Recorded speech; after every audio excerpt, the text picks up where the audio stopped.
Laura and I had been together for 3 years, and until that night, I would have sworn I knew her better than anyone. She was the woman I wanted to build my life with, smart, driven, and magnetic in a way that made her the center of any room she walked into. When we got engaged 6 months ago, it felt like a natural step, the culmination of a relationship that had always felt solid. Wedding planning was intense, but we tackled it like a team. From cake tastings to picking out table settings, we spent hours discussing the details. Sure, there were moments of stress, arguments over the guest list, debates about whether we really needed a live band, but those were just part of the process, right?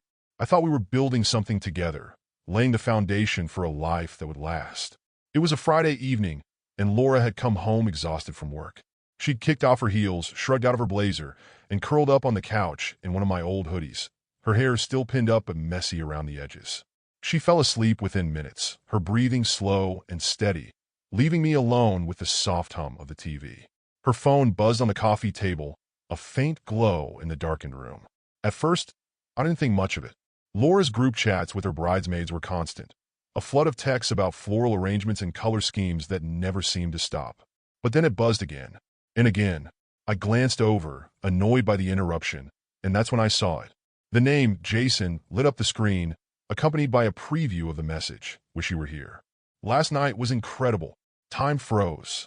Jason was her ex, the one she described as toxic, manipulative, and the worst mistake of her life.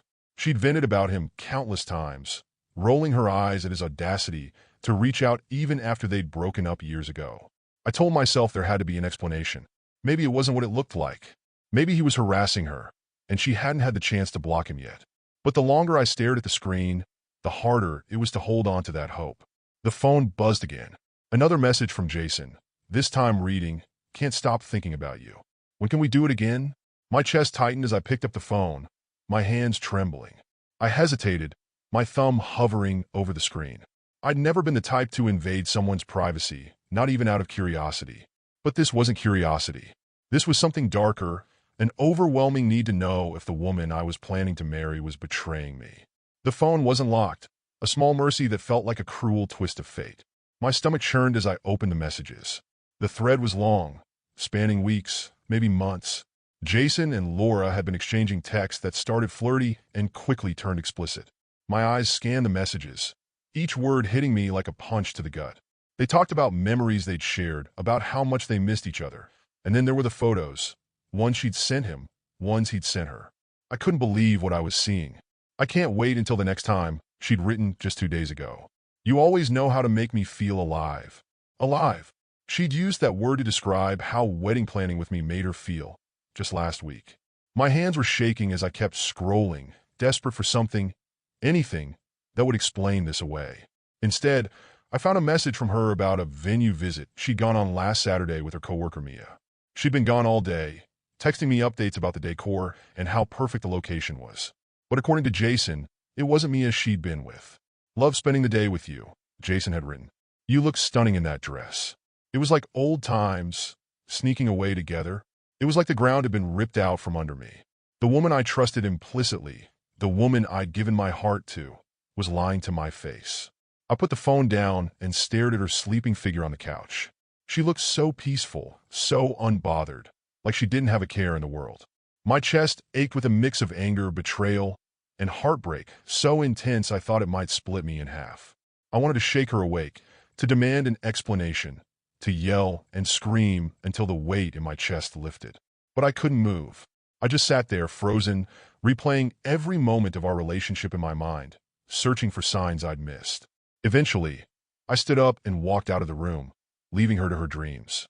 I needed time to process, to figure out what the hell I was going to do. The wedding planning, the love, the trust, it all felt like a lie now. And deep down, I knew that nothing would ever be the same. The living room felt eerily quiet as I picked up Laura's phone again. Part of me still hoped that I'd misread the situation, that there was some context I didn't have.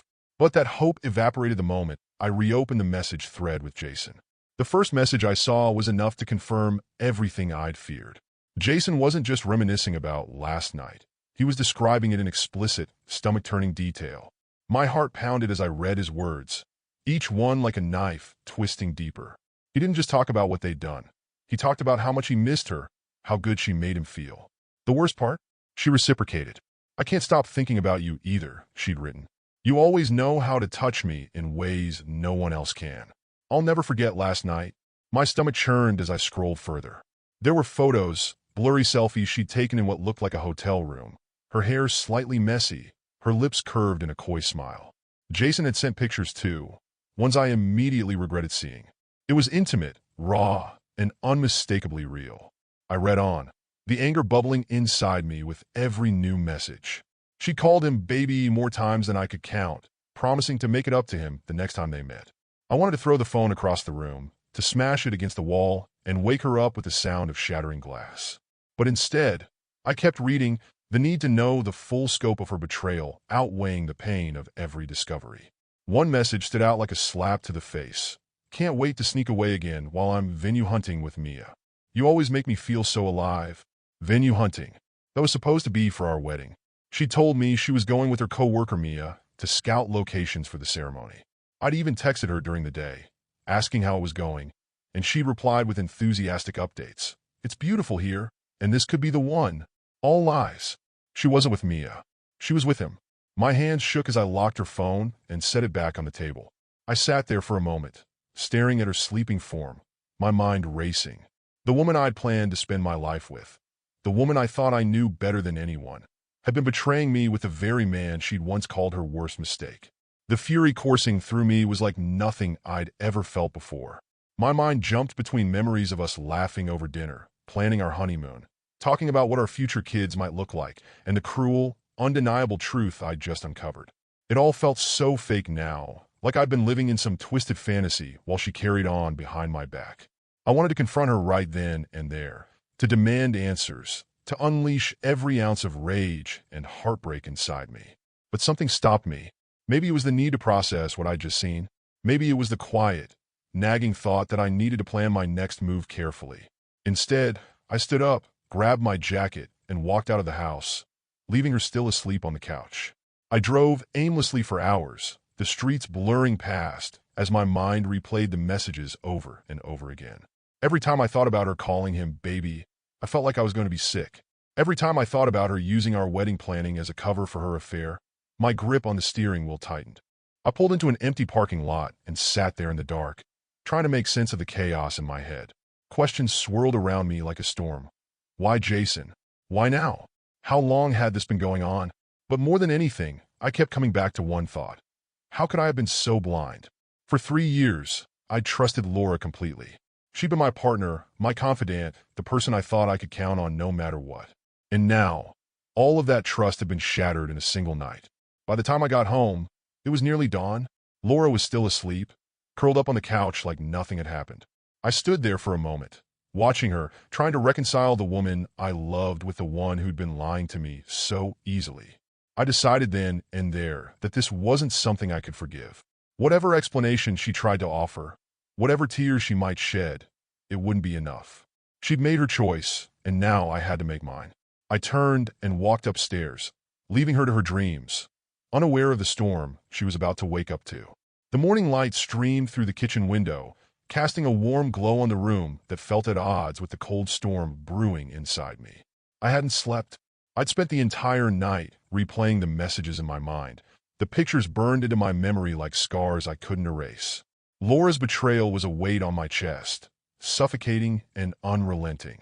I sat at the kitchen table, staring at the engagement ring still on her finger.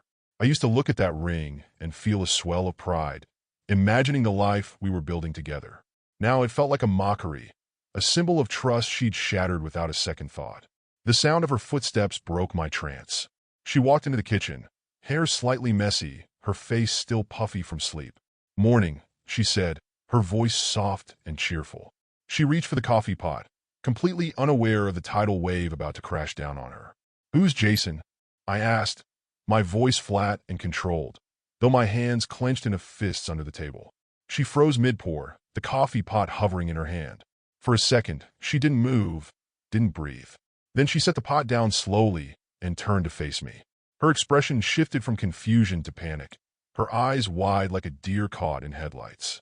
"What are you talking about?" she asked, her voice shaky. "You know exactly what I'm talking about," I said, standing up. My chair scraped loudly against the floor, the sound sharp in the quiet kitchen. I saw the messages, Laura. The photos. The venue lie. All of it. Her face turned white, the color draining so quickly it was almost impressive. She opened her mouth to speak, but no words came out. Finally, she stammered, "I can explain." "Don't," I snapped, cutting her off. The word came out harsher than I intended, but I didn't care. "I don't want to hear your excuses. You've been sleeping with your ex while planning our wedding. Do you even realize how messed up that is?" Her eyes filled with tears, and she shook her head. "It's not what you think," she said, her voice breaking. "Jason, it was just—" "Stop," I said, holding up a hand. "Don't insult me by trying to lie your way out of this. I saw the messages, Laura. The photos. The details of what you two did. You called him baby. You told him he made you feel alive. What part of this am I supposed to misunderstand?" Tears streamed down her face now, and she started to reach for me, but I stepped back. "I made a mistake," she pleaded. "I wasn't thinking. It didn't mean anything." "Didn't mean anything?" I repeated, my voice rising. "You used our wedding planning as a cover to meet him. You sent him pictures, called him pet names, and slept with him, all while lying to my face. That's not a mistake, Laura. That's a choice. Multiple choices." She broke down then, sinking into a chair at the table and burying her face in her hands. Her shoulders shook as she sobbed, her cries muffled but still audible. "I'm sorry," she choked out. "I'm so sorry. Please let me explain. I love you, not him." I laughed bitterly, shaking my head. "You love me? Is that supposed to mean something now?" Because from where I'm standing, love doesn't look like betrayal. It doesn't look like sneaking around behind my back with a man you swore was toxic and manipulative. She looked up at me, her face blotchy and tear-streaked. "It was a mistake," she said again, her voice desperate. "I was weak, okay? I got caught up in something stupid, but I swear it didn't mean anything. You're the one I want to marry." I stared at her, the woman I'd thought I knew, the woman I'd planned to spend the rest of my life with. Her words rang hollow, empty and meaningless in the face of what she'd done. "You don't get to play the victim here," I said finally, my voice low and cold. "You don't get to sit there and cry and pretend this was just some accident. You made a conscious decision to betray me, over and over again. And now, you're going to face the consequences." Her eyes widened in fear. "What do you mean?" she asked, her voice trembling. I walked over to her, leaning down, so we were eye to eye. "We're done," I said firmly. "You're going to pack your things and get out of my house. And you can start by taking that ring off your finger because you don't deserve to wear it." For a moment, she just stared at me, her mouth opening and closing like a fish gasping for air. Then, with trembling hands, she slid the ring off her finger and set it on the table. "Please," she whispered, "can we at least talk about this? Don't throw everything away over one mistake." "This wasn't one mistake," I said, my voice sharp. "It was a pattern, and you're right. I'm not throwing anything away. You did." I grabbed the ring, turned on my heel, and walked out of the kitchen, leaving her sitting there, broken and sobbing. For the first time since I'd picked up her phone, I felt a strange sense of clarity. I didn't know what came next, but I knew one thing for certain. I deserved better than her, and I wasn't going to settle for anything less. The argument that followed was like a storm breaking loose in my house. Laura's tears came fast and hard, streaming down her face as she tried to defend herself. "It didn't mean anything," she kept saying, her voice breaking with each repetition. "Jason doesn't mean anything to me. I was stupid, okay? I got caught up in the past, but I love you. I only want to be with you." Her words hit me like dull, hollow punches. They might have meant something if I hadn't seen the texts, the photos, the explicit confessions of what they'd done. She wasn't sorry for what she'd done. She was sorry she'd been caught. "You've got some nerve saying you love me," I said, cutting through her sobs with an edge in my voice I didn't know I had. "If you loved me, you wouldn't have done this. You wouldn't have lied to my face, used our wedding planning as a cover, and gone running back to him." She opened her mouth to argue, but I held up a hand, silencing her. "I don't want to hear any more excuses, Laura. You can pack your things and get out. We're done." Her face crumpled, and she reached for me, desperation etched into every line of her face. "Wait," she begged, her voice trembling. "Can we at least talk about this? Please let me explain. I'll do anything. Counseling, therapy, just don't throw us away." "Talk," I said bitterly. "You've done enough talking with Jason. There's nothing left to say." She shook her head, her tears falling harder now. "I swear, it was a mistake," she said, her voice breaking.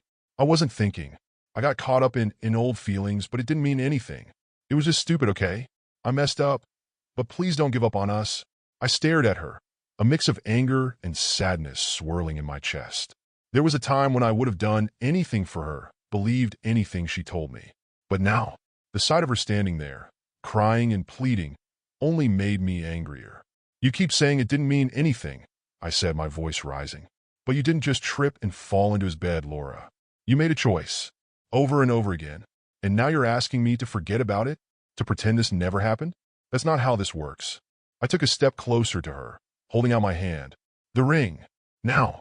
She froze, her hands clenching into fists at her sides. For a moment, I thought she was going to refuse, but then her shoulders sagged. Slowly, she reached up and slid the engagement ring off her finger. Her hand shook as she held it out to me, the tears streaming down her face, making her look small and broken. Please, she whispered, her voice barely audible. Don't do this. I took the ring from her hand, a strange mix of emotions washing over me. Sadness, anger, relief. I'd imagined this ring symbolizing the start of our life together. Now, it felt like the final nail in the coffin of something I'd once believed in. Without another word, I turned and walked out of the kitchen, leaving her standing there in her tears. I went upstairs to our bedroom and leaned against the door, letting out a shaky breath. The house felt suffocating, filled with too many memories, too many echoes of the life we'd planned. But as heavy as it felt, I knew this was the right decision. From behind the door, I could hear Laura moving through the house, her footsteps frantic as she started packing her things. Every so often, I'd hear her sniffle or let out a muffled sob, but I didn't go back downstairs. I couldn't. When I finally heard the front door open and close, signaling her departure, I felt a strange sense of relief. The house was quiet now, almost eerily so, but it felt cleaner somehow, as if her leaving had taken some of the poison with her. I walked downstairs, the echo of her absence hanging heavy in the air. Her suitcases were gone, along with most of her belongings. But traces of her were still everywhere. The coffee mug she'd left on the counter, the jacket draped over the back of a chair, the faint scent of her perfume lingering in the room. I picked up the mug and stared at it for a moment before setting it in the sink. I didn't have the energy to clean up yet. For now, I just needed to sit with the silence, to breathe and let the reality of what had just happened sink in. I was free of her lies, but the weight of her betrayal would take much longer to shake. The first few days after Laura moved out felt like wandering through a fog. The house was quiet, empty in a way that didn't feel peaceful but suffocating. I threw myself into work, into exercise, into anything that might distract me from the rage and humiliation bubbling under the surface. But no matter how hard I tried, the anger wouldn't fade. I couldn't stop replaying everything in my mind. Her lies, the texts, the way she'd cried and begged as if that would erase what she'd done. She'd betrayed me, used me, made a fool out of me. And the more I thought about it, the more I wanted her to feel the same pain she'd inflicted on me. That's when the idea hit me, sudden and sharp like a spark in the darkness.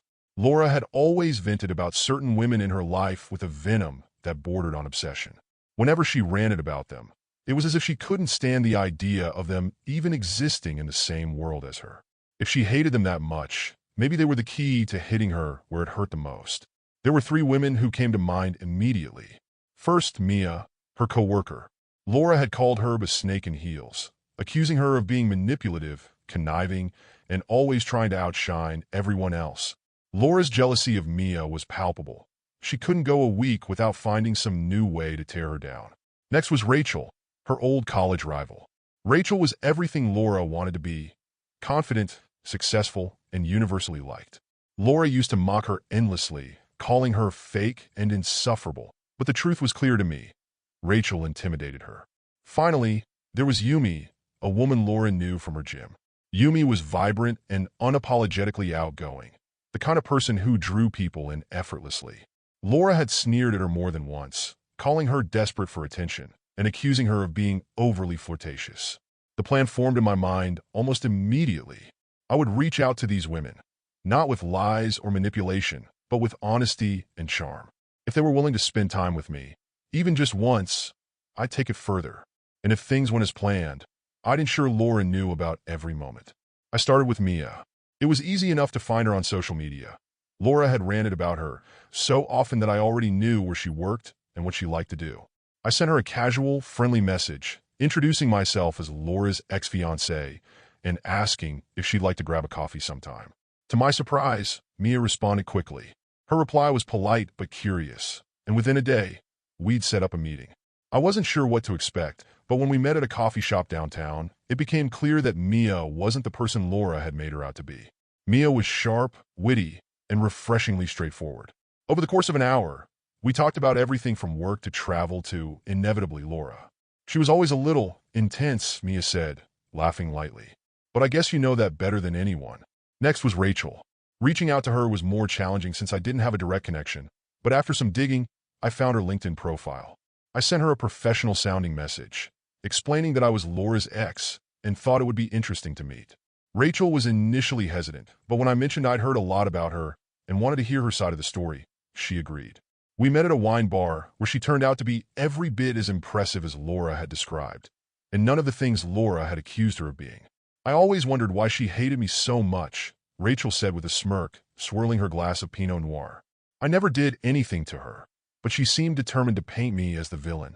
We laughed about it, and by the end of the night, we were exchanging numbers. Rachel had a way of making people feel at ease, and I could see why Laura had felt so threatened by her. The final piece of the puzzle was Yumi. I'd seen her at the gym a few times when I used to go with Laura, and I remembered her as warm and approachable.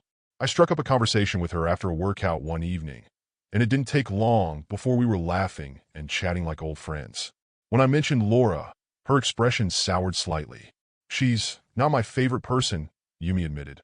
She always seemed so fake, like she wanted to be my friend, but also secretly hated me. By the end of the conversation, Yumi and I had plans to grab dinner later that week. Each interaction felt like a small victory, a step closer to achieving the revenge I craved. But it wasn't just about getting back at Laura anymore. Spending time with these women she had vilified and mocked, was a reminder that her version of the world wasn't the only one. The next part of the plan was more deliberate. I didn't just want Laura to know what I was doing. I wanted her to see it. And for that, I needed photos. Carefully staged, undeniable proof that I'd not only moved on, but moved on with the very people she despised most. I knew this wasn't the most mature thing I'd ever done. But after what she'd put me through, I didn't care. I wasn't looking for maturity. I was looking for justice. And I was just getting started.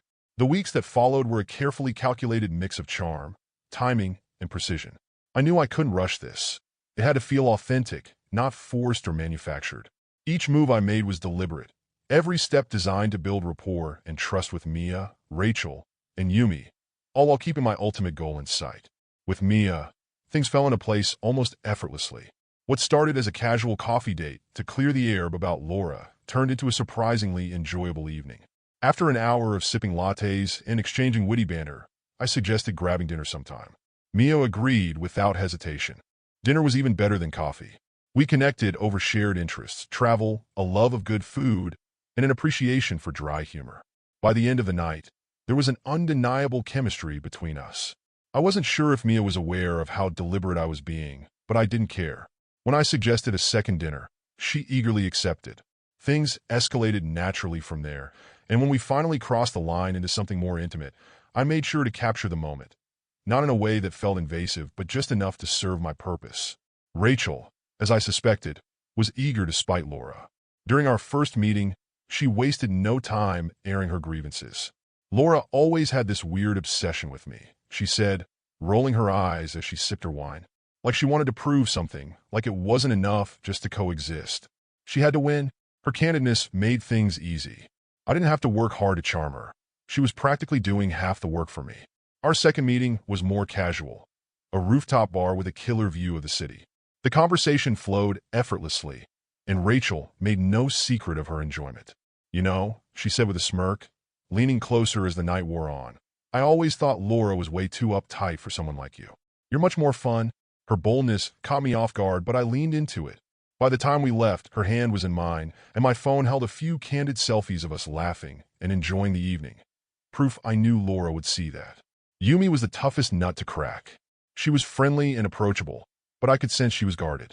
It took weeks of casual interactions at the gym, complimenting her form during workouts and swapping stories about fitness goals, before she finally agreed to grab a smoothie with me. You know, she said as we sat outside the juice bar, I was surprised you wanted to talk to me. Laura always acted so weird about me, like she didn't trust me or something. She had a habit of projecting her insecurities onto other people. I replied casually, steering the conversation away from Laura as quickly as possible. Our dynamic was slower to develop, but that made it feel more rewarding. By the time I got her number and suggested dinner, I could tell she was warming up to me. Yumi was sharp, funny, and refreshingly straightforward, the kind of person who didn't play games. When things finally turned physical, it felt like a triumph, not just because I'd succeeded, but because it was Yumi, the woman Laura had mocked relentlessly, who had chosen to let me in. Over 6 weeks, I juggled all 3 women with meticulous care, making sure none of them felt neglected or suspicious. I wasn't reckless about it. Each interaction was genuine enough to keep things from feeling staged, but deliberate enough to yield the results I needed. And when the moments came to document those encounters, I did so carefully. A selfie here, a playful photo there. Nothing explicit, nothing over the line, but enough to make my point. By the end of it, I had a collection of evidence that was as devastating as it was satisfying. Photos of me with Mia, Rachel, and Yumi, all looking undeniably close, undeniably happy. It wasn't just about revenge anymore. Spending time with these women made me realize just how toxic Laura's influence had been in my life. Each of them was a reminder that there were people out there who were authentic, kind, and capable of connection without manipulation or lies. But this wasn't over yet. The final piece of the plan was still to come, and it would be the moment I'd been waiting for, showing Laura exactly what her betrayal had cost her, and how poetic justice had a way of finding its mark. When I texted Laura, she responded almost immediately, asking where and when I wanted to meet. I told her to pick the place, neutral ground, somewhere public. She chose a small cafe we used to frequent, a spot that was once filled with warm memories and easy conversation. Now it felt like the perfect setting to end things definitively. I arrived early, taking a seat in the far corner where we wouldn't be overheard. The folder containing my carefully curated evidence sat on the table in front of me, innocuous in its plain black cover. I'd gone over its contents the night before, double-checking everything to make sure there was no room for ambiguity. Laura walked in a few minutes later, looking hopeful but cautious. She'd dressed up, wearing a sweater I'd once told her was my favorite, paired with her usual understated makeup. Her eyes searched mine as she approached, as if trying to gauge my mood. "Hey," she said softly, sliding into the chair across from me. "Thanks for meeting me." I didn't return her smile. "Let's get straight to it," I said, pushing the folder across the table. "Take a look." Her brows furrowed as she opened it, flipping through the contents with growing confusion. Her fingers trembled as she pulled out the first photo, a picture of Mia and me at dinner, laughing over a shared dessert. Then came a photo of Rachel and me at the rooftop bar, the city skyline glowing behind us as we leaned close for a selfie. Finally, she reached the photos of Yumi and me at the gym and later at dinner, our smiles unmistakably intimate. "What the hell is this?" she demanded, her voice shaking. "That," I said calmly, leaning back in my chair, "is your answer for every time you called Mia a snake, Rachel fake, and Yumi desperate. Turns out, you were wrong about all of them." Her face turned pale, and she slammed the folder shut, her hands shaking. "You're kidding me," she said, her voice rising. "You did this to get back at me? To humiliate me? To show you how it feels?" I said, my tone steady. "To show you what betrayal looks like from the other side?" Laura's expression shifted from shock to fury. "You're disgusting," she spat. "I made a mistake, and this is how you handle it? By sleeping with women I can't stand and throwing it in my face." I tilted my head, pretending to consider her words. "A mistake, huh? Which part was the mistake? The sexting, the photos, or sleeping with Jason while you were supposed to be planning our wedding?" "That's not the same," she snapped, her voice cracking. "I wasn't trying to hurt you. I was confused, okay? I didn't know what I wanted. And now you do?"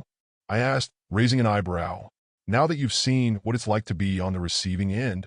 Her eyes filled with tears, and for a moment, she looked as though she might crumble. But then her face hardened, her anger reigniting. "You think this makes you better than me?" she said, her voice low and venomous. "You think you're some kind of hero? All you've done is prove that you're just as petty and vindictive as you claim I am." I leaned forward, locking eyes with her. "I never claimed to be a hero, Laura. I'm just a guy who trusted the wrong person. And now, I'm making sure that person knows exactly what she lost."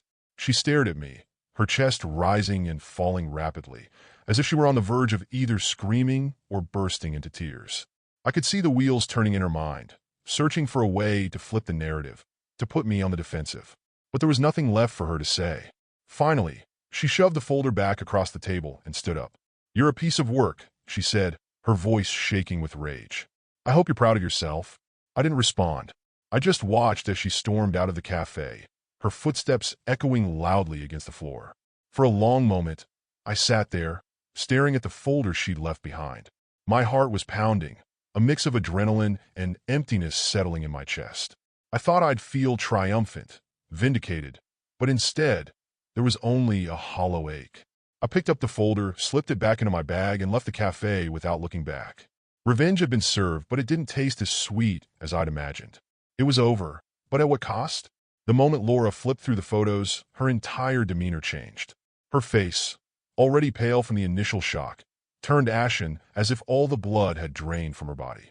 Her hands trembled, the corners of the photos shaking slightly as she tried to process what she was seeing. "You," she began, her voice cracking. "You did this to hurt me." I leaned back in my chair, my expression unreadable. "No," I said evenly. "I did this to show you what it feels like to be betrayed by someone you trusted. You should have thought about that before you started sexting Jason." Her breathing quickened, her chest rising and falling as if she were trying to keep herself from hyperventilating. For a moment, it looked like she might cry, but then the anger came. It flared in her eyes like a spark hitting dry wood, spreading quickly into a wildfire of fury. "You're a monster," she spat, slamming the photos down on the table. Her voice rose with every word. "A vindictive, petty little monster. I made one mistake. One. And this is how you handle it?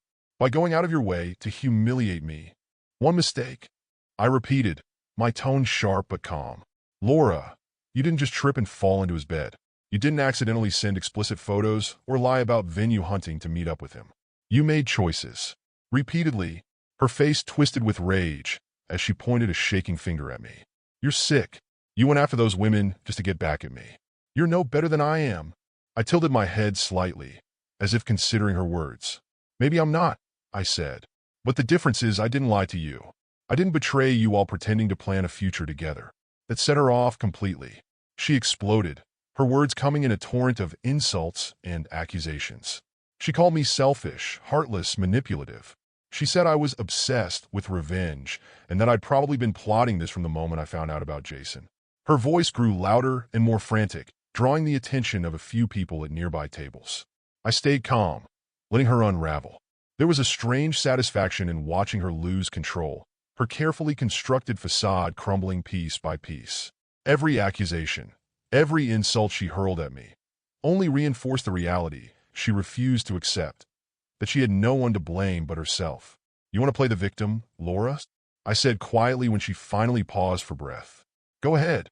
Tell yourself whatever you need to hear to sleep at night. But deep down, you know the truth. You did this. Not me." She stared at me, her lips trembling, her eyes glistening with unshed tears. "I loved you," she whispered, her voice breaking. "I messed up, but I loved you." For the first time, I felt a pang of something that wasn't anger, maybe sadness, maybe regret. But I pushed it aside.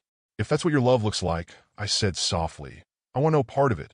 I stood up, pushing my chair back with a quiet scrape. She looked up at me, her expression a mix of fury and desperation, as if she couldn't decide whether to scream or beg me to stay. But I didn't give her the chance to do either. "Goodbye, Laura," I said, turning and walking toward the exit. I didn't look back, even as I heard the faint sound of her voice calling after me. As I stepped outside, the cold air hit my face, clearing my mind and steadying my resolve. She was alone now, left with the evidence of her betrayal and the fallout of my revenge. And for the first time since the night I discovered the messages, I felt something close to peace. The weeks after my final encounter with Laura were a mix of relief and emptiness. Cutting ties with her was like ripping off a bandage. It hurt like hell at first, but with every passing day I felt lighter. My phone buzzed constantly with her messages, alternating between desperate pleas for forgiveness and scathing insults aimed at breaking me down. At first I read them.